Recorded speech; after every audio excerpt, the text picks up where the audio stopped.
우리가 지난주에 8장을 볼 때 이제 이스라엘 백성들은 가나안에 있는 족속들과 같이 사람이 다스리는 인간 왕을 원하고 하나님의 통치하심을 거절하였습니다.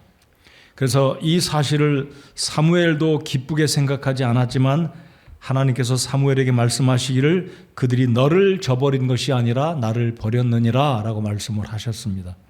그래서 하나님은 8장을 보면 이 인간 왕을 세우면 이스라엘 백성들이 어떻게 왕을 섬기고 그들의 아들과 딸들을 어떤 일을 맡겨지게 될지, 세금은 어떤 것을 또 나라에게 정부에 세금을 내야 되는지를 하나님께서 보여주셨습니다.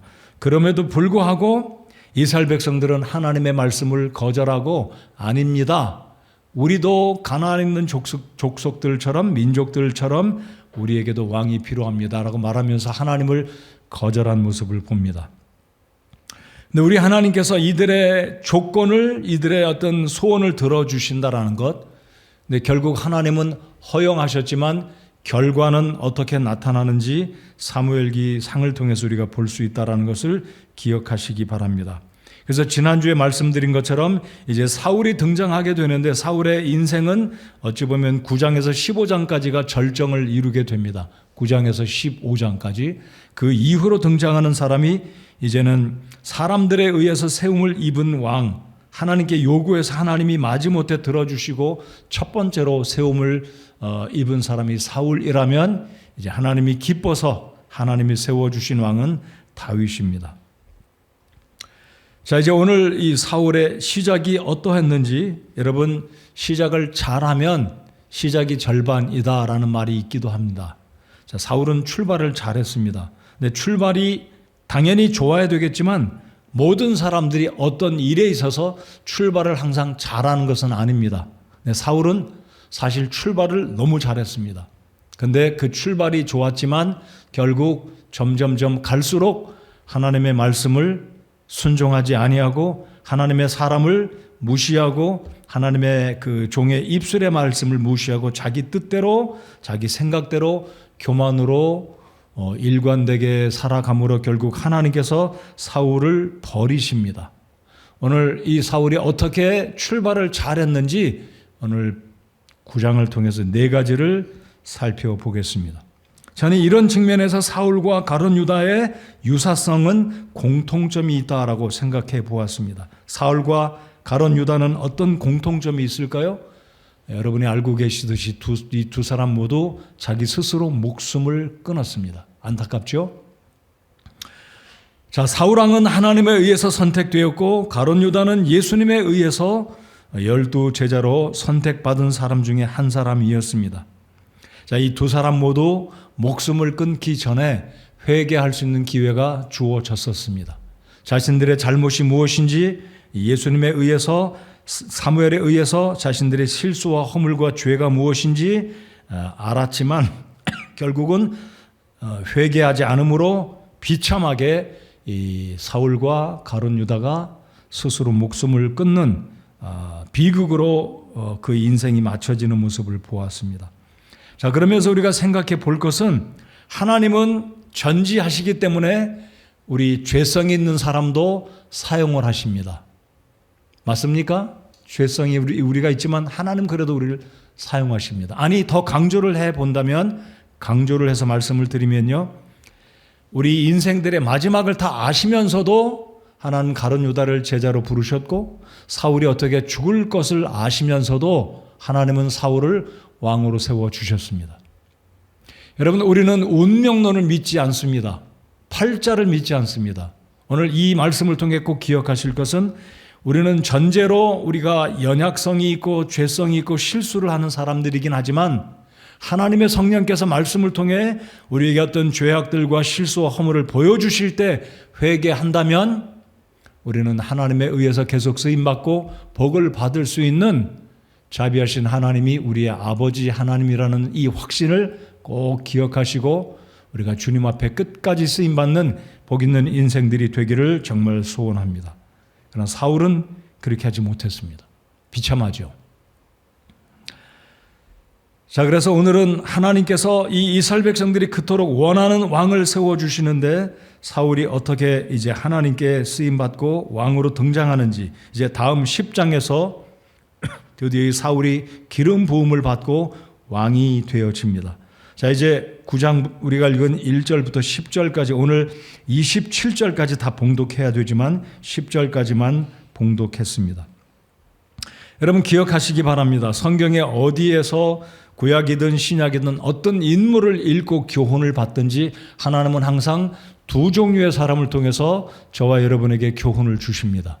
긍정적인 인물을 통해서는 우리로 하여금 그렇게 살도록 도전해 주시고, 부정적인 인물을 볼 때는 우리는 저렇게 살면 안 되겠다, 저런 삶은 우리가 본받지 말아야 되겠다라는 큰 차원에서 우리 하나님은 좋은 인물을 통해서는 긍정적인 본을 받게 하시고, 부정적인 인물을 통해서는 저렇게 살면 안 된다, 우리 흔히 쓰는 말로 저렇게 살면 큰 코 다친다, 망한다는 거죠.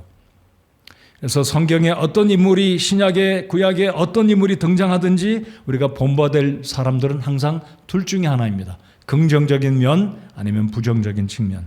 안타깝게도 이 사울은 출발은 너무 잘했지만 갈수록 점점점 나빠지고, 이런 삶은 우리가 살지 말아야 되겠다, 부정적인 케이스로서 하나님은 우리에게 본을 보여주시고 있다라고 믿습니다. 자, 이제 본론으로 들어가 보겠습니다. 첫 번째로 이 사울은 출발할 때 아주 좋은 모습으로 하나님에 의해 왕으로 선택을 받게 되는데 오늘 네 가지를 살펴보겠습니다. 첫 번째, 이 사울은 아버지의 명령에 순종하여 맡은 일에 성실하게 임했던 사람입니다. 맡겨진 일에 최선을 다하는 사람이었습니다. 여러분, 우리가 하나님 앞에 어떤 일을 맡든 어떤 사명을 받든 맡겨진 일에 크고 작은 것을 떠나서 성실하게 신실하게 주님께 순종하게 되면 우리 주님이 우리를 복주시고 계속해서 저와 여러분을 사용하시는 능력의 하나님이심을 믿습니다. 자, 왜 이 사울이 처음서부터 맡겨진 일에 신실하게 순종한 사람인지, 자, 이게 1절에 보시면 이 사울의 집안이 소개됩니다. 사울이 어떤 사람인지. 그의 아버지의 이름은 기스입니다. 기스. 우리가 기스 그랬는데 원어 히브리어 이 발음으로는 기샤라고 하는데요. 이 기샤라는 말은 활을 말합니다. 활. 레인보우 그러면 무지개잖아요. 보우입니다. 보우. 활. 그러니까 기스의 이름의 뜻은 활인데 왜 활이라는 이름을 지었는지는 잘 모르겠어요. 아무튼 이 사울의 아버지의 이름이 기스인데요. 베냐민 사람이었습니다. 여러분, 베냐민은 여러분이 알고 계시듯이 12지파 가운데 막내 아들 지파였습니다. 제일 막내였습니다. 자, 그런데 성경을 보시면 구약 성경에 전쟁을 할 때는 가장 용맹한 이 지파가 베냐민 지파였습니다. 이스라엘 내부에서 전쟁이 나려고 했을 때 이 베냐민 지파가 이스라엘의 40만과 더불어 전쟁을 벌일 정도로 용맹스러웠던 지파가 베냐민 지파였습니다. 자, 그러니까 지금 1절에서 2절, 3절까지 이 기스의 집안의 어떤 배경인지 그리고 이 아버지가 무엇을 잃어버렸는지 설명을 하는 이 장면을 통해서 이 사울이 어떤 사람이었고 어떤 배경의 어떤 집안 사람인지 이 사무엘서의 저자 사무엘은 소개하고 있습니다.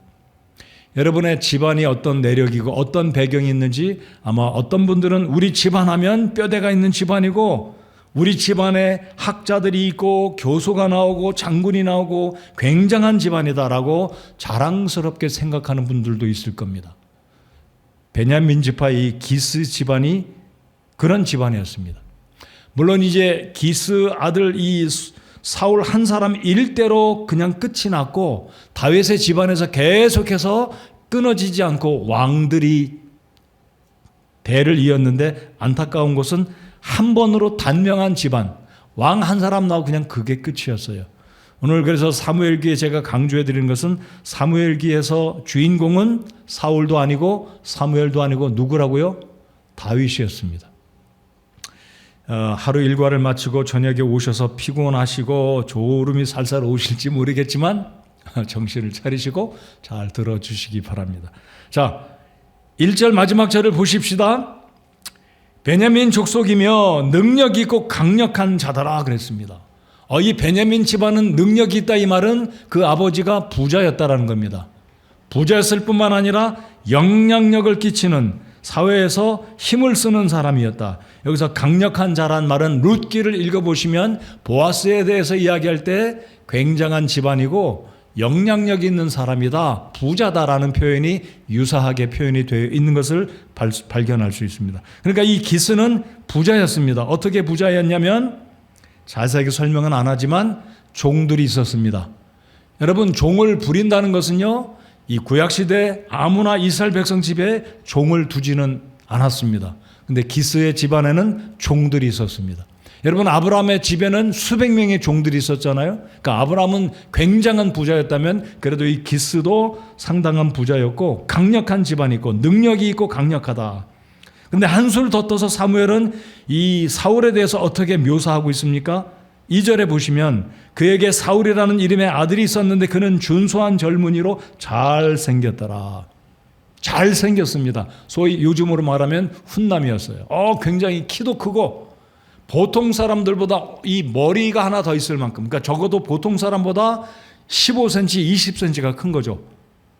보통 이 당시 남자들의 키가 예를 들어서 170이었다 그러면 사울은 뭐 180 이상, 182, 3, 185까지 가는 출중하게 뛰어나는 군계 일학과 같은, 영어로 아웃스탠딩 할 수 있는, 한눈에 볼 수 있는 키가 더 큰 사람, 아주 탁월한 사람이 사울이었다라는 겁니다.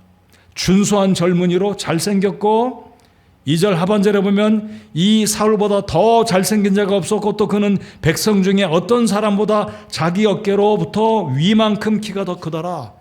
무슨 의미인지 이해가 되시죠? 한눈에 보면 이 얼굴도 잘생겼고 체격도 우람하고, 그러니까 왕다운, 전쟁을 하면 적군을 물리칠 수 있는 체력이 준비된 사람이 바로 사울이었습니다. 사실 여러분, 영적인 지도자에게 키가 크고 작은 것, 얼굴이 잘생기고 못생긴 것, 저는 그렇게 중요하다고 보지는 않습니다. 그러나 동가홍상이라고, 이왕이면 하나님의 지도자로 쓰임받을 사람이 체격도 좋고 얼굴도 미남이고 사람들에게 차이가 확연히 드러나는 사람이라면 얼마나 좋겠습니까? 여러분, 성경의 바울 사도는요, 못생겼습니다. 대머리입니다. 안짱다리입니다. 노총각으로 일생을 보냈습니다.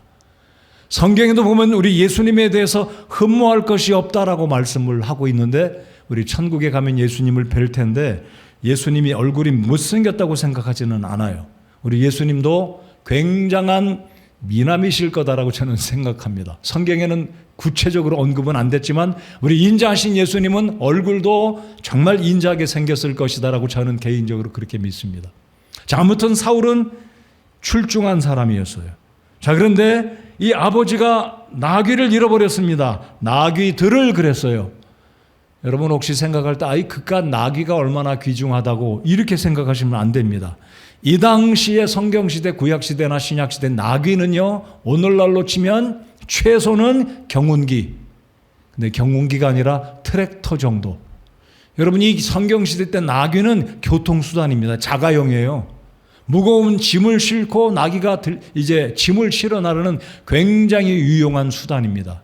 그래서 이 나귀들이라는 것은 굉장한 재산을 지금 잃어버린 거예요. 몇 마리인지 모르겠습니다. 개역 성경을 보면 암나귀라고 그래요. 암나귀. 이 더 중요한 거죠. 더 비싼 거죠. 그것도 한두 마리가 아니라 아마 무리로 방목하다가 이 나귀들이 아마 우두머리가 그랬는지 모르지만 그냥 어디로 가버린 거예요. 잃어버린 겁니다. 그래서 아버지가 이 사울에게, 아들아, 나귀들을 잃어버렸는데 종 하나 데리고 가서 찾아오거라. 아버지가 명령을 내릴 때 이 사울이 아버지의 명령에 군소리하지 않고 이 나귀를 찾으러 집을 떠나는데 며칠을 찾아다니냐면 무려 3일간이 걸립니다. 3일. 이 3일 동안 잠을 제대로 자겠습니까? 노숙해겠잖아요. 노숙. 지금 같으면 텐트나 치고 뭐 이렇게 멋지게 폼 잡으면 사겠지만 이때는 그런 낭만이 있는 길인 게 아니에요. 산을 넘고 여기 지도를 제가 한번 보여드려 보겠습니다. 고생한 거죠, 지금. 사울은 종 하나를 데리고, 얘가 가끔마다 제 말을 잘 안 들어요. 또 안 나오네. 안 나와요. 자, 여러분 지도를 보시면, 아니 지도를 다시 올려주세요. 기브아가 베냐민 지파에 속한 남쪽 땅인데 이 사울이 기브아 쪽에서 살았던 모양입니다. 그래서 이제 아버지의 명령을 듣고 어디까지 올라가면 북쪽으로 쭉 내려주세요. 왼쪽에 보시면 에브라임 지파가 살고 있는 에브라임은 산지입니다. 험악한 산이 있는 그곳까지 올라가고, 그리고 오른쪽으로 당겨주시면 살리사라는 그 지역도 가고, 다시 내려오시면 숲으로까지 내려옵니다. 라마 왼쪽에 보시면 글자 하나가 있죠. 숲이라고요. 온 이 사방을 돌아다니는 거예요. 얼마나 힘들었겠습니까? 근데 오늘 말씀에 보면 빵이 다 떨어진 거예요. 7절에 보면 우리가 그릇에 빵을 다 썼으니 사흘 동안 돌아다니다가 이제 식량도 바닥난 거예요. 얼마나 힘들었겠습니까? 잠도 제대로 못 자고 험산 줄령을 넘고 강을 넘고 이 척박한 광야를 지나면서 나귀들을 찾는데 안 보이는 거예요, 이 나귀들이. 근데 이 사울이 얼마나 아버지를 존중하는 아들이었냐면 5절에 봅시다. 그들이 숲 땅에 이르렀을 때 사울이 자기와 함께한 자기 종에게 이르되 오라 우리가 돌아가자. 내 아버지가 나귀들 걱정은 그치고 우리를 위하여 염려하실까 두려워하노라.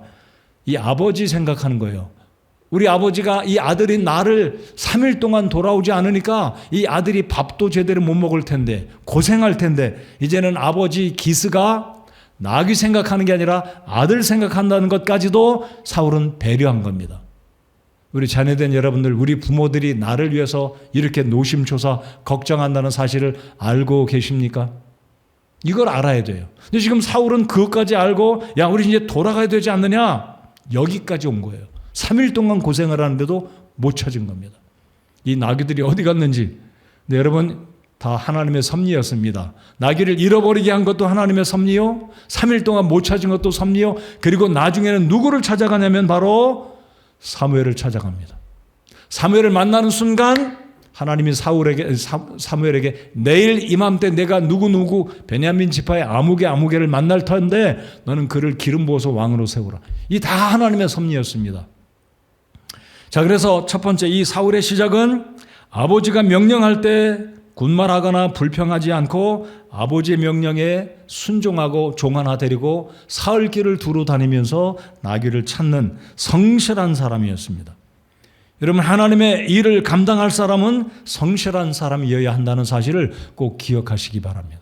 사울은 그래서 아버지에게 충성했을 때 하나님은 이 사울이라는 사람을 이 이스라엘 백성 온 나라를 맡기는 왕으로 세우시는 하나님이었다라는 것 기억하시기 바랍니다.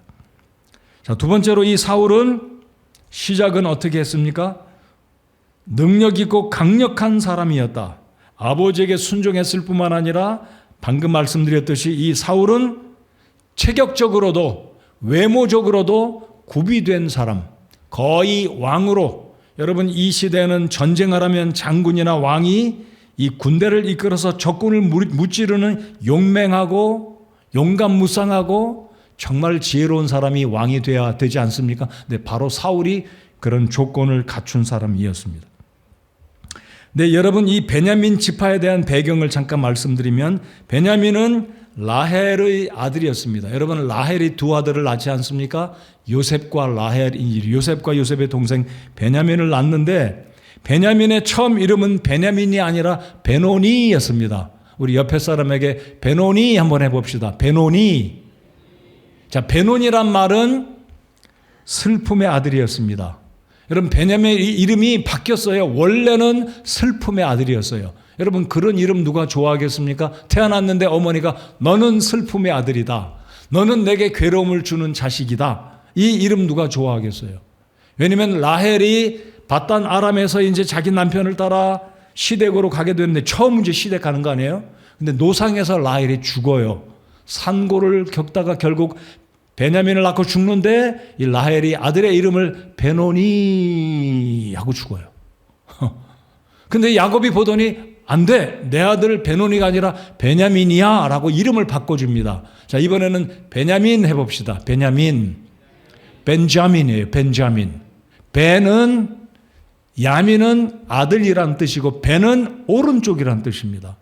그러니까 이 말을 풀어보면 오른손의 아들이다, 그러면 오른손은 힘을 상징합니다. 그러니까 야곱은 베노니라고 자기가 사랑하는 아들이 베냐민의 이름을 베노니, 슬픔의 아들인데 야곱은 그게 기쁘지 않았습니다. 아니 어떻게 자기 아들을, 사랑하는 아들의 아내의 아들을 슬픔의 아들이라고 짓겠어요. 비록 야곱이 얼마나 마음이 아팠겠어요. 그 사랑하는 아내가 아이를 낳다가 길에서 죽잖아요.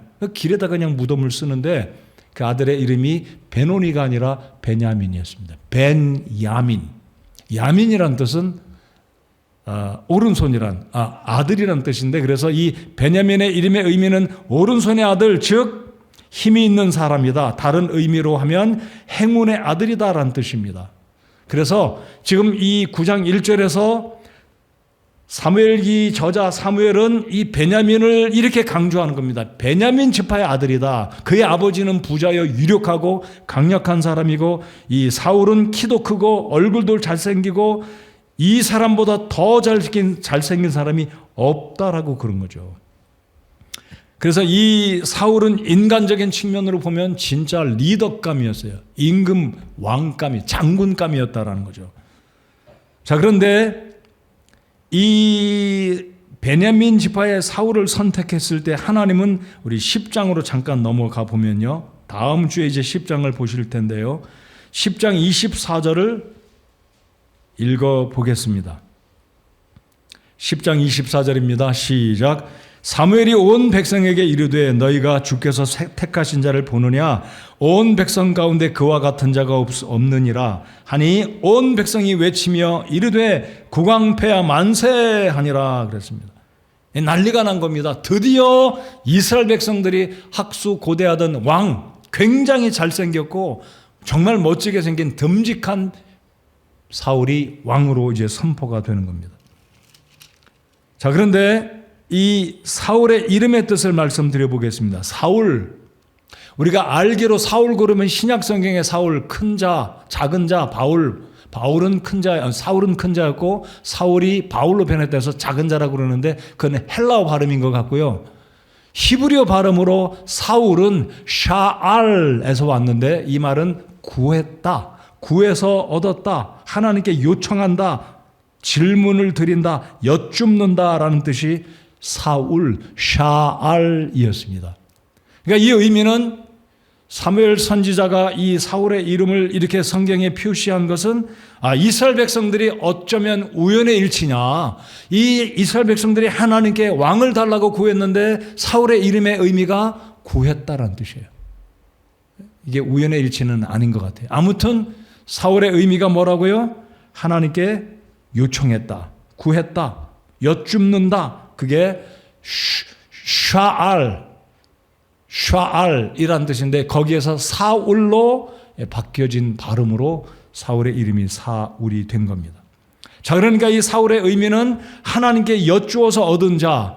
우리가 이 사무엘기의 의미가 뭐라고요? 사무엘의 이름이 뭐라고요? 엘 그러면 하나님, 사무, 샴 연관된 발음이죠. 그러니까 하나님이 들으셨다. 하나님이 한나의 기도를 들으시고 태어난 내 아들 사무엘, 하나님이 들으셨다. 그러니까 사무엘과 샤알은, 사울의 이름은 비슷한 거예요. 하나는 하나님께 구해서 얻은 선지자 사무엘이었다면 이 사울은 하나님의 어떤 섭리 가운데 최초로 이스라엘 백성들의 왕이 된 사울, 공통점이 있는 거죠. 그래서 이 사울은 하나님께서 섭리하신 가운데 세움을 입은 이스라엘 백성들의 왕이 되었다. 그런데 이 사울은 표면적으로 볼 때는, 인간적으로 볼 때 전혀 손색이 없는 정말 일꾼감, 왕감이었다 이거죠. 그래서 사울의 시작은 이토록 좋았습니다. 아주 좋은 거죠. 부모에게 순종하고 잘생겼고 능력이 있고 드디어 10장에 가면 백성들을 전쟁에서 구하고 문제들을 해결하는, 그래서 이 사울이 드디어 사무엘에 의해 부음을 받고 왕으로 세움을 입을 때 백성들이 딱 보더니 야, 이 사람이다. 진짜 우리 마음에 쏙 든다. 모든 백성들이 아주 흡족하게 생각하는 사람이었습니다.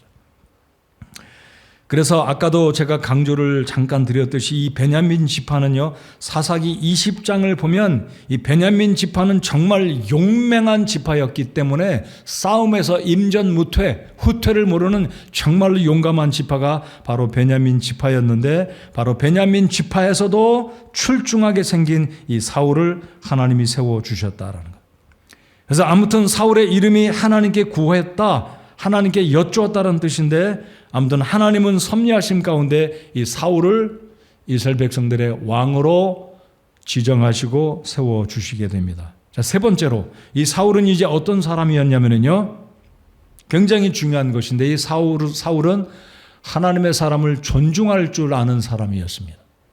이 육신도 출중했을 뿐만 아니라 그가 속한 가문, 용감한 가문에서 태어난 사람이기도 했지만, 이 사울은 하나님의 사람을 존중할 줄 아는 사람이었어요. 자, 그 구절을 어디서 볼 수 있냐면요, 자, 이제 6절을 보시겠습니다. 자, 사흘 동안 고생하고 다닙니다. 지금 못 찾은 거예요. 이 나귀떼를, 나귀의 발자국도 보고 나귀의 그림자도 못 보는 그런 상황입니다. 그런데 양식은 떨어지고 사울이 점점점 마음속에 조바심이 나기, 우리 아버지가 내 생각할 텐데, 내가 아버지 사랑받는 아들인데, 이런 생각이 든 거죠. 잘못된 생각이 아닙니다. 착각이 아니에요. 효자하는 아들이었습니다. 자기 아버지를 배려할 줄 아는. 자, 그런데 이 종이 이런 제안을 합니다. 주인님, 아마 이렇게 불렀겠죠? 우리가 지금 양식도 떨어지고, 나귀를 찾아야 되는데 고생만 하고 나귀를 못 찾았으니 이렇게 해보시는 게 어떻겠습니까? 요 동네에 가면 사무엘이라는 하나님의 선지자, 대언자가 있는데 그분께 가서 물으면 척척 박사입니다. 뭐든지 물으면 다 답을 알려주십니다. 이 제안을 이 사울의 종이 사울에게 제안하는 겁니다. 7절을 우리 같이 한번 더 읽어보시겠습니다. 7절. 자, 이제 이 종이 사울에게 그렇게 제안을 할 때 이 사울이 이렇게 대답을 합니다. 7절 같이 읽겠습니다. 시작.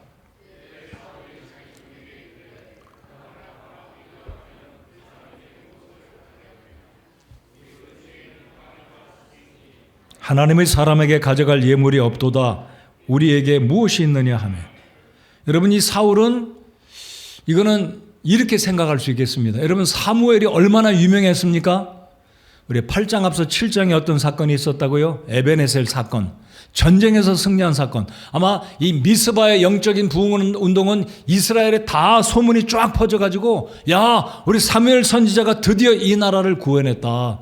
기도하게 하고 회개했더니 블레셋과의 전쟁에서 승리를 이뤄가지고 블레셋이 다시는 쳐들어오지 못하고 빼앗겼던 성읍도 우리가 되찾았다. 순식간에 이스라엘 나라에는 이 사무엘 선지자의 놀라운 능력이 쫙 퍼졌을 거예요. 근데 이 유명했던 사무엘이 그 라마에 살고 있는 것을 사울은 모르고 있었어요. 어떻게 종은 알고 있는데 사울은 몰랐어요. 그래서 사울에게 이 종이 제안하기를, 여기에 가면 사무엘 선지자가 있는데 묻는 것은 다 알려줍니다. 근데 문제가 있었습니다. 사무엘에게 찾아가려면 예물을 드려야 되는데 아무것도 없는 거예요.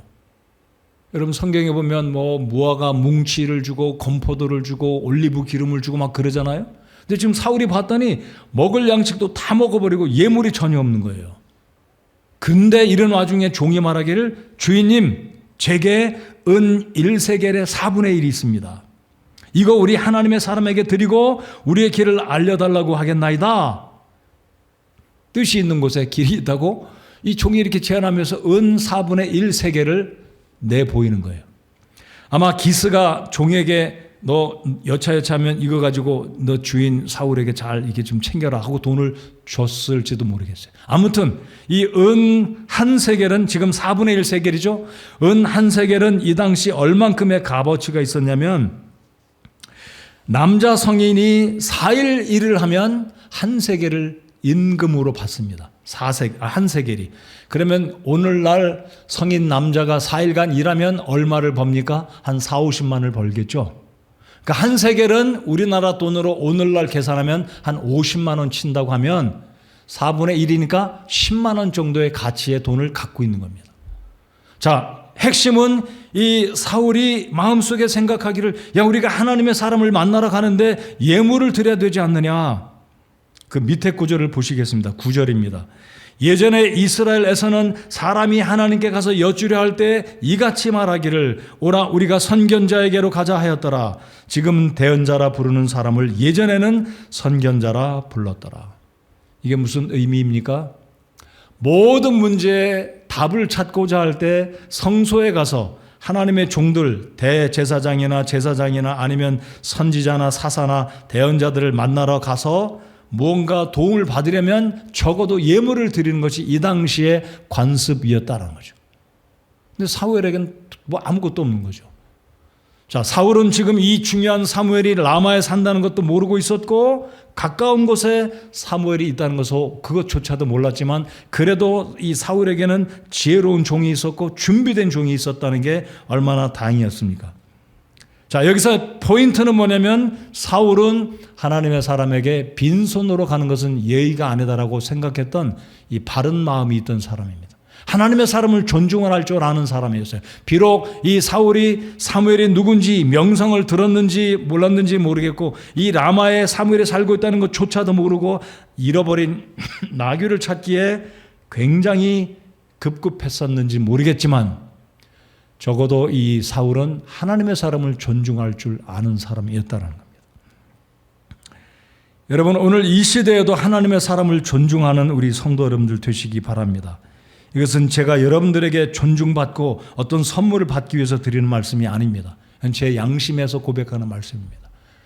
아무리 작은 거라도 감사한 마음을 표현할 줄 아는 성도들은 결국 하나님의 사람을 존중하는 것이 결국은 하나님을 존중하는 것과 연관이 되어 있다는 것을 꼭 기억하시기 바랍니다.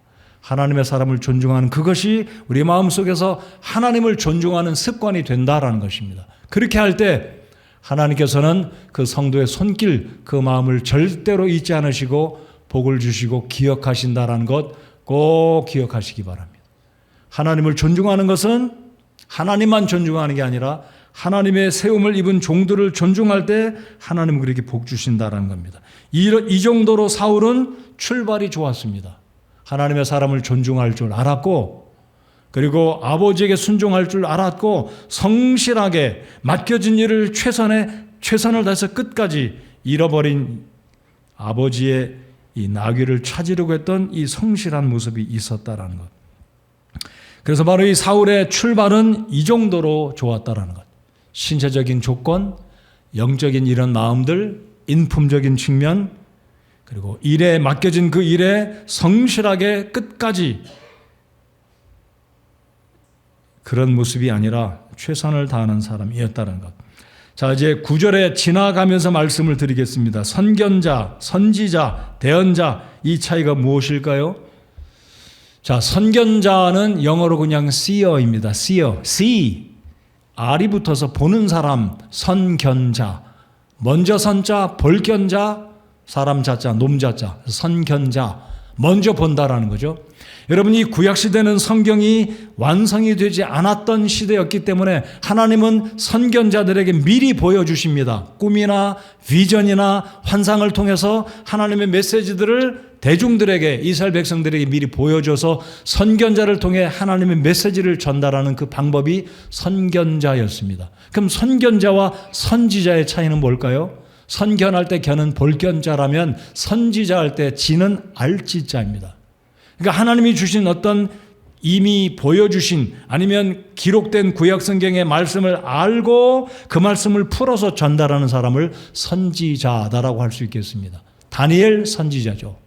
엘리야 선지자이죠. 하나님의 말씀을 이미 기록된 구약 성경, 모세오경, 선지서, 그 구약 성경의 소선지서, 대선지서, 소예언서, 대예언서, 이런 하나님의 말씀을 알고 전달하는 사람을 선지자다라고 말합니다. 자, 그래서 선견자와 선지자를 꼭 굳이 구별하지 않아도 괜찮겠습니다. 그냥 선견자나 선지자는 하나님의 메시지를 이스라엘 백성들에게 또 하나님이 원하시는 사람들에게 전달해 주는 메신저다라고 기억하시면 되겠습니다. 그러면 대언자는 누굴까요? 여러분, 흠정역 성경은 선지자, 프로펫을 대언자라고 번역을 했습니다. 그러면 대언자는 오늘 잘 들으시기 바랍니다. 오늘 이 시대에는 선견자도 선지자도 다 없습니다. 죽었습니다.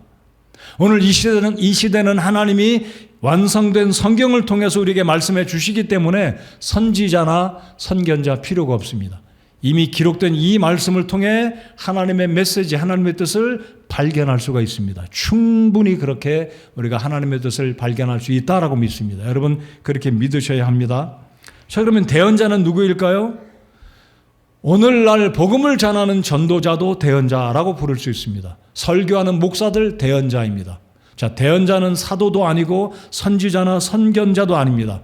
그러나 이미 기록된 이 하나님의 말씀을 대언하는, 기록된 이 진리의 말씀, 복음을 선포하는 측면에서 하나님의 말씀을 증거하는, 하나님을 대신해서 이 예언의 말씀, 복음의 말씀, 진리의 말씀을 전하는 사람을 대언자다. 그러므로 이 흠정역 성경은 그래도 오늘 이 시대에 선지자나 선견자가 존재하지 않는 이 시대에 그래도 사무엘을 이제 대언자라고 부르긴 했지만 대언자라는 표현이 오늘 이 시대에 적용하기에 더 적합하고 이해가 더 잘 될 수 있다라는 측면으로 선견자, 선지자, 대언자를 구분해서 이해하실 수 있기를 바랍니다. 그래서 아무튼 이 사울은 종의 제안을 듣습니다.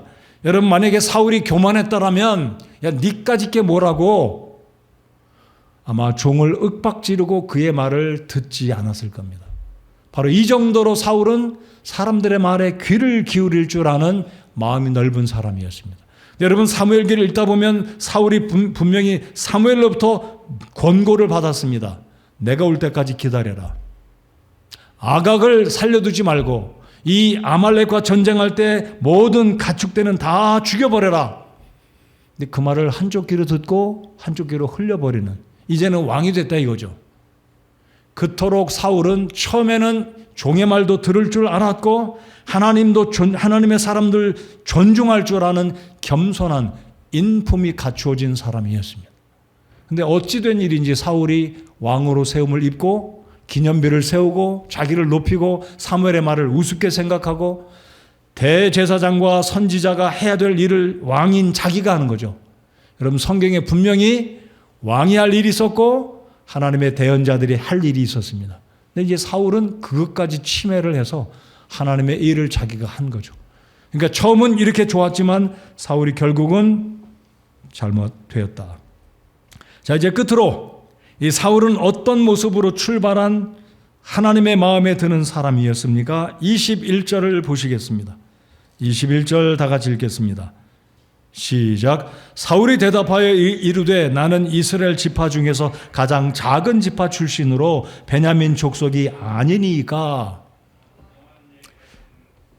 네, 또한 내 가족은 베냐민 지파의 모든 가족들 중에서 가장 작지 아니하나이까. 그런데 당신이 어찌하여 내게 이같이 말씀하시나이까 하니라.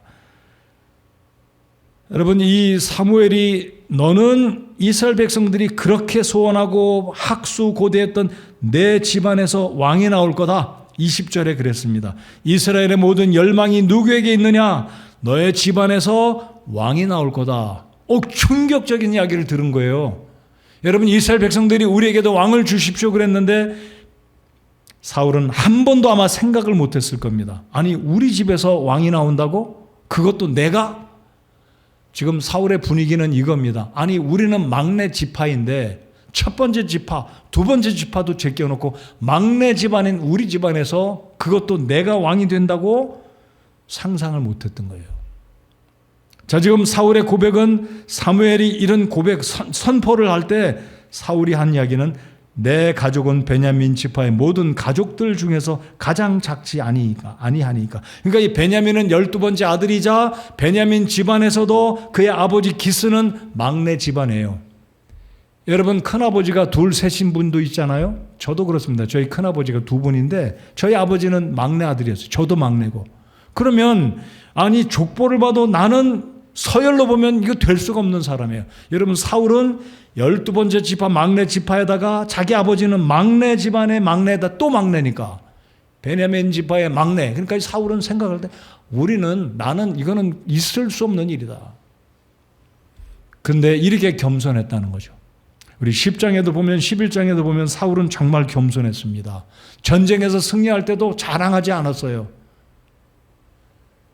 그랬던 사울이 결국은 점점 초심을 잃어버리고 하나님을 두려워하지 아니하고 하나님의 사람을 존중하지 않게 됩니다. 있을 수 없는 일이에요. 어떻게 이렇게 금방 이렇게 바뀌어질 수 있느냐, 그런 생각이 들 수 있겠지만은요. 자, 우리 17절 한번 보겠습니다. 드디어 이 종이 제안해서 4분의 1 세계를 가지고 사무엘을 찾아가서 사무엘을 만나는데, 우리 하나님은 사무엘에게 미리 알려주십니다. 사무엘아, 내일 이맘때가 되면 내가 베냐민 지파의 아무개를 만날 터인데, 내가 바로 그 사람은 내가 너희 민족을 위해서 왕으로 세울 자니라. 하나님이 귀뜸을 해주십니다. 자, 우리 17절을 읽겠습니다. 자, 드디어 이 사무엘이 사울을 만납니다. 그런데 하나님이 사무엘에게 뭐라고 말씀하시는지 보겠습니다. 17절 다 같이 읽겠습니다. 시작. 사무엘이 사울을 볼 때에 주께서 그에게 이르시되 내가 내게 말한 사람을 보라. 바로 이 사람이 내 백성을 통치하리라 하시니라. 바로 이 사람이다 이거예요. 바로 이 사람이다. The man. 바로 이 사람이다. 근데 여기에 한글 성경에 보라 그랬어요. 보라. 여러분, 이 킹제임스에서 보라는 단어가 자주 나오는데요. 이 보라는 말은 특별한 강조를 둔 말입니다. 그냥 봐라 이런 의미가 아니라 강조한, 봐라, 바로 이 사람이다. 지금 우리 주님께서 사무엘에게 보라, 바로 이 사람이 내 백성을 통치하리라 하시니라. 그래서 이 바로 사울이 하나님이 선택하신 최초의 이스라엘의 왕인 줄을 사무엘이 알아본 겁니다. 자, 그래서 사울이 이렇게 하나님의 마음에 들었고 하나님이 세워 주시는 이스라엘의 왕이 됩니다. 그리고 이제 이 사울이 드디어 사무엘과 함께 잔치 자리에 들어갑니다. 이 잔치는 아마 이 사무엘이 제사장이기 때문에 백성들과 함께 특별한 제사를 드리고 그 제사로 남은 음식을 가지고 초청한 30명과 함께 식사를 하게 되는데, 사울을 최고의 자리, VIP 자리에 딱 앉혀두는 거예요. 이게 바로 이제 21절부터 쭉 읽어보면 24절까지 사울이 사무엘의 특별한 손님으로 귀추를, 모든 사람들의 집중을 받게 되는 가장 중요한 자리에 앉고, 그리고 이제 지붕에 올라가서 사무엘이 사울에게 하고자 하는 일을, 하나님께로부터 들었던 메시지를 전해주는 거예요. 지붕에 올라갑니다. 아니, 지붕에 올라가서 어떻게 이야기할까? 지붕이 이렇게 막 흘러내리는 지붕인데 이런 생각을 하실 거예요. 이 집은 초가집일까 기와집일까? 여러분들, 이 이스라엘 사람들은 지붕이요 평평합니다. 이스라엘 사람들 지붕은 평평하기 때문에 그 위에다가 곡식을 말리거나 아니면 그 위에 올라가서 기도하거나 그 위에 올라가서 차를 마시면서 사람들이 대화를 나누는 공간입니다. 그러니까 사무엘은 지금 사울을 데리고 식사를 마치고 30명들의 이 초대받은 사람들과는 달리 딱 한 사람만, 이 사무엘이 사울을 데리고 지붕에 올라가서 이야기를 합니다. 이게 이제 9장에서 보여주시는 하나님의 선택하시는 모습입니다. 이토록 사무엘의 하나님의 명령에 따라 사울을 이스라엘 백성들의 초대 왕으로 세움을 입게 되는데, 바로 이 사울은 이 정도로 처음에 좋은 출발이 있었다라는 것. 하나님의 눈에, 사람들의 눈에 정말 흡족했다. 자, 오늘 설교의 마지막으로 이런 말씀을 다시 말씀드립니다. 하나님은 이 사울의 결과를 다 보셨어요. 하나님은 전지전능하신 예지의 능력이 있으셔서 과거와 현재와 미래의 시간에 장애를 받지 않으신 하나님은 사울의 미래를 미리 아셨습니다. 다 보셨습니다. 그럼에도 불구하고 우리 하나님은 사울을 초대왕으로 세워주셨습니다. 만약에 이 사울이 실수하고 교만하고 죄를 지었을 때 회개했다면 사울의 인생, 사울의 가문의 역사가 바뀌어졌을 것이다라고 저는 믿어요. 그러나 안타깝게도 사울은 출발은 잘했지만 결국 회개하지 않았습니다. 여러분, 올해 우리 교회 표어가 처음 사랑을 회복하는 해입니다. 여러분, 예수님 믿었을 때, 처음 예수님을 믿었을 때 주님을 얼마만큼 사랑하셨습니까? 얼마만큼 겸손하게 두렵고 떨리는 마음으로, 간절한 마음으로 주님을 섬기고 순박한 마음으로 주님을 섬기고 성경을 읽고 기도하고 교회 나오기를 애쓰시고 수고하셨습니까? 근데 언젠가 우리도 모르는 사이에 목사가 되고 사역자가 되고 집사가 되어 보니까 이제 성경도 안다고 하고 경험도 있다고 하고 우리의 초심을 잃고 하나님 앞에 무엇인가 당연시하고 있고 하나님의 사람들을 예전처럼 존중하지 않는 너나 나나 똑같다. 당신이나 난 똑같다. 우리 교회 내가 더 먼저 왔다. 아니 내가 주인이다. 이렇게까지 혹시라도 생각하지는 않고 있습니까? 돈 많은 사람이 교회에서는 힘쓴다. 나이 많은 사람이다. 권력자다. 이게 바로 세상의 개념 아닙니까? 세상에는 빽 있는 사람, 권력을 쥔 사람, 돈 많은 부자들. 이게 세상의 논리 아니에요? 오늘 이 사울의 초기에 하나님 앞에 이 사울이 세움을 입을 때는 성실했고 겸손했고 사람들의 말에 귀를 기울였고 하나님의 사람을 존중하는 좋은 출발로 시작했습니다. 그러나 이제 우리가 9장, 10장, 11장 쭉 가면 사울의 결국 사무엘기의 마지막은 무엇입니까? 사울이 그 아들 둘과 함께 전쟁터에서 죽는 것이 사무엘기상의 끝입니다. 성경이 우리에게 무엇을 보여줍니까? 교만한 자는 하나님이 대적하신다. 여러분, 우리가 하나님을 사랑하는 처음의 마음을 회복하고 처음 사랑을 회복하고 겸손하게 두렵고 떨리는 마음으로 우리 주님을 섬기는 저와 여러분 모두가 되기를 바랍니다. 우리 이전에게 우리 자신들을 다시 한번 살펴봅시다. 내 오늘 이전에게 모습은 30년 전, 40년 전 내가 예수님을 믿고 이 교회 처음 발을 디뎠을 때 그때 나는 어떤 모습이었는가 생각해 보시기 바랍니다. 그러지 않으면 우리도 모르는 사이에 저기 가 있는 거예요. 여기 있어야 될 사람이 저기 가 있는 거예요. 우리 다 같이 일어나서 우리 하나님 앞에 우리 자신을 돌아보면서 처음 사랑을 회복하는 우리가 되기를 바라는 마음으로 사울의 이 좋은 출발이 우리에게도 계속 좋은 출발로 유지되는 우리 각자가 되게 해달라고 기도하는 이 시간, 그런 마음으로 찬송하겠습니다.